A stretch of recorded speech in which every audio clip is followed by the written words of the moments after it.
último bloque de silogismo contrafáctico, y hoy que no vine en comentarista musical, tengo que comentar todos los temas, porque todos los temas tienen historia, más allá de la polémica que tuve antes de elegir los temas, de elegir la intérprete con Fernando Ricardo el Negro Pérez. Este tema que escuchamos se llama Currucucú Paloma. Además de ser el tema que identificaba a los Pumas, selección argentina de rugby en la década del 60, lo sigue siendo en la actualidad, pero muchos murieron y otros están viejos. En una célebre gira que hicieron por Sudáfrica, los Pumas cantaban este tema. Fue grabado por primera vez por Harry Belafonte, un notable militante de la música que tenía tres características difíciles de juntar en una sola persona. Yo decía en chiste en aquella época, el prototipo de la persona pateada por la historia es alguien que es negro, judío y comunista. Y Harry Belafonte reunía las tres condiciones. Era negro, judío y comunista. ¿Era homosexual también? No sé. Ahí ya me parece por lo poco que sé de su vida privada, que estaba muy lejos de ser homosexual. Aparte, se dice que los negros tienen cierta condición que los hace muy atractivos a las señoritas, así que no sería extraño que se haya divertido bastante. Ahora tiene casi 95 años y todavía vive, y se pronunció en una reunión pública por el desastre que significaban las elecciones en los Estados Unidos, que no daba una opción a la población, porque estaba Hillary Clinton, expresión de la derecha neoliberal, y Pato Donald Trump, expresión de la derecha nacional, al punto que hemos visto la polémica que tuvo esta semana Trump con el primer mandatario de Corea del Norte, que creo que es Kim Jong-il o una cosa por el estilo. Kim dijo: yo tengo el botón nuclear en mi escritorio, y Donald Trump le contestó: yo lo tengo más grande. No se sabe muy bien qué quiso decir, si era el botón nuclear u otra cosa. Perdón, insisto con Donald Trump, yo creo que no es precisa esa caracterización. Él hizo... Eso lo dijo él, no me la achaques a mí. No. La caracterización que vos hacés de Donald Trump es un nacionalismo que no es inclusivo como fue el nacionalismo del peronismo, pero es un nacionalismo, y él rompió... Y yo dije derecha nacional. No, pero él rompió con el consenso de Washington, y es mucho mejor que no está gobernando ni el Pentágono ni Wall Street en este momento. No sé. Cuando haya un respeto como corresponde por la soberanía nacional del resto de los países, te voy a contestar. Yo no veo nada de eso.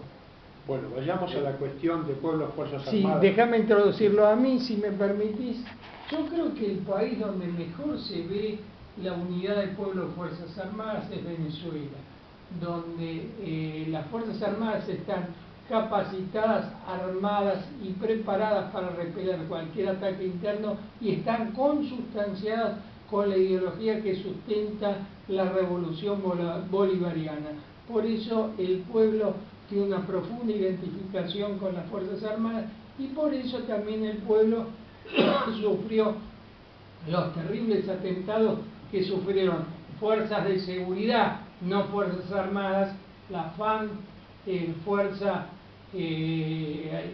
no es Fuerzas Armadas, fuerza, no sé qué significa exactamente, bolivariana, de control interno, que debió entregar varias vidas. La diferencia está en que en la Argentina el pueblo fue objeto de agresión de las Fuerzas Armadas por lo menos del 16 de junio del 55, por no remontarnos a la década del 30, a la década del 10 con la Semana Trágica. Así que te invito a que desarrolles tus ideas, y yo seguramente te voy a responder. La mayoría de los esquemas de defensa no son autónomamente nacionales tienden a ser regionales y en general son en bloques grandes. Recordemos que en la época de la Guerra Fría teníamos el bloque de la Unión Soviética y el bloque de los Estados Unidos. En la década pasada se trabajó en el bloque a punto de partida de la iniciativa del comandante Chávez. Las relaciones pueblo-fuerzas armadas en Venezuela, en Ecuador, en Bolivia, en Brasil, en Chile, en Argentina y Uruguay no son exactamente iguales, son parecidas, pero Chávez impulsó la posibilidad de un bloque regional, o sea, de la conformación de un bloque regional, porque antiguamente nuestros bloques regionales, Mercosur y demás, eran flojones y nunca se vinculaban con lo militar. Entonces, él propone un bloque militar clásico. Los bloques militares regionales tienen que tener todas las patas: la cultural, la política, la militar, la financiera, la de los caminos, todo. Le debemos a él esa iniciativa que fue apoyada muy profundamente por Correa, muy profundamente por Lula, también por Evo Morales, también por Néstor Kirchner. Entonces, durante ese periodo yo tuve la suerte de trabajar como amigo cercano a gente del Ministerio de Defensa, y se plantearon hipótesis como un banco de la región, se plantearon hipótesis como desarrollar un solo fusil para todas las Fuerzas Armadas, decir que la flota que se iba a encargar de la vigilancia del Atlántico Sur iba a ser la brasileña, que se iban a compartir los aviones de guerra, o sea, un bloque regional, como hace Estados Unidos. En camino a las Fuerzas Armadas regionales sería. Exactamente, como tiene Estados Unidos en cada lugar, o sea, tiene alianzas militares. Entonces se trabajó con eso y no se tuvo suficiente éxito. Las causas por las cuales no se tuvo suficiente éxito en el armado del bloque, no solo en lo militar, en todo lo demás, son muy complejas. Son muy complejas porque se teme, porque había tres grandes poderosos: Venezuela, Brasil, Argentina. Ecuador es más chico, Bolivia es más chico. Se teme que la alianza de Brasil con Inglaterra, que es una alianza tradicional, haya incidido para que Lula, que estaría de acuerdo absolutamente en todo, en lo político, geopolíticamente no tenía suficiente respaldo. Y se teme que tampoco Néstor y Cristina hayan apoyado fuertemente. Pero permitidme hacerte una pregunta. ¿No tendrá relación con los oficiales del ejército brasileño que le hicieron meterse en el escritorio un proyecto de juicios por la memoria? Lula no pretendía enjuiciar penalmente los crímenes de la doctora brasileña. La reacción fue tan grande que los juicios de la memoria se los tuvo que guardar en el escritorio. Y el frente interno con las Fuerzas Armadas, Néstor y Cristina, no era muy distinta. Recordá un momento que... Déjame terminar. Recordá un momento que Néstor habló, creo que fue en Campo de Mayo, y muchos oficiales le daban en la espalda. La relación, vuelvo a decir, el bloque regional intentó una ecuación político-militar financiera que no cuajó. La relación de cada uno de estos procesos, el de la Venezuela bolivariana, el del Brasil pre-Lula, el Brasil pre-Lula es potencia militar aún con los peores gobiernos reaccionarios. Es decir, Brasil tiene una política de defensa, de desarrollo de su industria nacional de la defensa, de romper con la dependencia militar con las potencias extranjeras que viene desde hace mucho tiempo. Brasil es una potencia militar. Venezuela era una potencia desarmada, como es Argentina. Lo que hizo Chávez fue armar a 10.000 por hora sus fuerzas armadas comprando armamento. ¿Comprando armamento donde? ¿En Estados Unidos? No. En Rusia. En Rusia, en Irán. Es decir, Chávez estableció una alianza militar fuertemente con Rusia e Irán y dotó a sus fuerzas armadas de una tecnología militar de primera. Pero no compró solo armamento, sino lo que vos decías, Raúl. Chávez desarrolló, no solo porque era milico, porque Evo tiene también una excelente relación con sus Fuerzas Armadas y con él también. Chávez desarrolló un matrimonio pueblo-Fuerzas Armadas inaudito. Chávez hizo un montón de cosas con el pueblo para que se hermanen con sus Fuerzas Armadas y con sus Fuerzas Armadas para que se hermanen con el pueblo. Entonces, tenemos todos estos procesos en América Latina donde podemos estudiar en cada uno cómo es la ecuación pueblo-Fuerzas Armadas. El único país que siguió desarmando sus Fuerzas Armadas fue el país de Néstor y de Cristina. Esto hay que decirlo, es lamentable, pero es así. Evo armó sus Fuerzas Armadas, las mejoró, Correa también, ni hablar de Chávez ni hablar de Lula. Pero nuestro país siguió aferrado al sometimiento a los acuerdos de Madrid. Sin embargo... Digo, tengo una pregunta, ¿y el tratado puede ser denunciado? ¿La Argentina puede abandonar ese tratado? Tengo que decirte una mala palabra, y vos tenés que ser un judío estricto sensu con todas las pelotas. Tengo más noticias para vos, yo no soy judío. Bueno, soy de origen judío, nada más. Abudara es un apellido judío sefaradí. Entonces, el tratado que firmó Menem, Acuerdo de Madrid, se lo homologa con el tratado que le impusieron de Versalles a la Alemania después de la Segunda Guerra, de la Primera Guerra.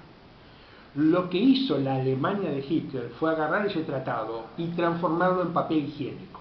Es decir, la decisión de someterte al tratado o de hacerlo añicos es una decisión política, no es una decisión militar. Es una decisión política.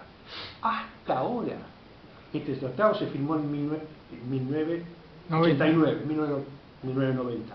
Hasta ahora, ningún gobierno, ningún periodista, ningún político habla de este tratado. De vez en cuando se habla un poquitito. Hay un analista en televisión que creo que se llama Romero, que habla constantemente. Lo sacó porque Enrique Romero forma parte del canal de televisión de derecha Toda la Verdad 1, que es la gente que está en geopolítica, junto con nosotros, que habla de ese tratado. Enrique Romero sacó a colación ese tratado en un programa con Helmut en relación a lo del Ara San Juan. ¿Por qué? Y lo volvió a sacar en otro programa está con Santiago Cuño. Entonces, ese tratado le ordena a la Argentina que tiene que avisar con antelación todo movimiento de tropas aéreo, marítimo o terrestre. ¿Qué quiere decir esto?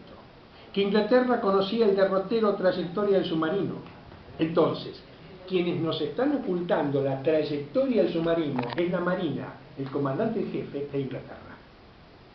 Entre otras cosas, este tratado te obliga a eso. Entonces, esta es la cuestión pueblo-Fuerzas Armadas. Sin embargo, tengo que rescatar algunas cosas de Cristina, porque la cuestión es, las decisiones políticas de un gobierno tan progre como el de Néstor y Cristina, cuando intentan hacer cosas con las Fuerzas Armadas, ¿con qué fuerzas se encuentran? Entonces, Cristina manda al jefe de la Fuerza Aérea, por primera vez, es un piloto héroe de guerra, de Malvinas, el brigadier, ya me voy a acordar el nombre, Mario Callejo, lo manda a estudiar los Sukhoi. Entonces, los militares ya tenían claro que hacer una guerra teniendo vos como arma la arma del enemigo, estás perdido, yo. Cristina hace esas cosas. Pero no pasa de ahí. Entonces, se intentaron cosas. Vayamos a una cuestión enorme que hizo Cristina en la Unión Pueblo-Fuerzas Armadas. No solo fue este operativo de Dorrego Nuevo, que fue una orden de Cristina, sino que Cristina intenta que la dependencia que teníamos de los aparatos de inteligencia de la CIDE, aparatos de inteligencia que están manipulados por el extranjero, infiltrados, manipulados, están manejados por el Mossad y la CIA. Exactamente, o sea, la inteligencia tuya te la maneja otro. Entonces Cristina dice, voy a armar un aparato de inteligencia propio, y le encarga a Milani eso, y lo empieza a desarrollar. Pero eso le libra a Milani la sentencia de muerte. Pero Cristina le ordena otra cosa a Milani. Le da una orden a Milani y otra orden a Eve. Cristina le ordena a Eve, anda a abrazarte con Milani, anda a visitar... Hizo un reportaje muy largo, Cristina, con Milani. Eve con Milani. Entonces, Eve, durante casi 2 años, Eve tiene reuniones no públicas con las Fuerzas Armadas, hasta que encuentra la forma de llevarse de acuerdo. Hay un momento donde Eve tiene una reunión pública, le hace un reportaje a Milani, se abraza con Milani, y Eve sale diciendo: estas son las fuerzas armadas populares que necesitamos.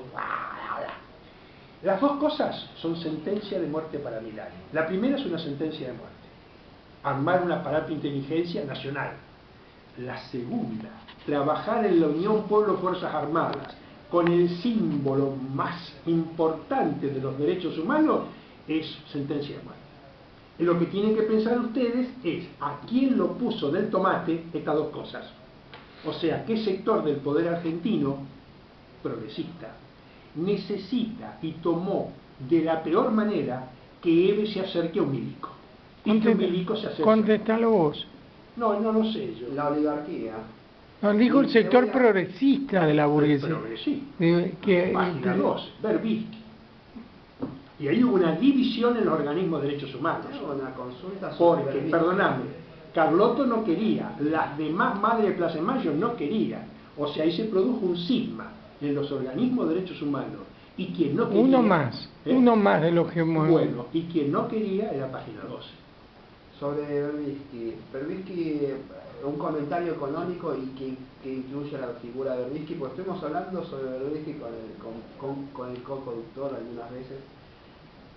Berbisky saca la lista... Hoy no vamos a resolver el tema si es servicio o no, te lo voy a ir diciendo que quedan pocos minutos. Berbisky saca en página 12, a ver, cuando se hace un blanqueo, como el que hizo el macrismo, y como se hizo otros blanqueos, se busca que la plata que se blanquea se use públicamente, tenga alguna utilidad pública, tipo, vení, traeme los dólares y comprame unos bonos a 20 años a baja tasa, y entonces le sirve al Estado, etc.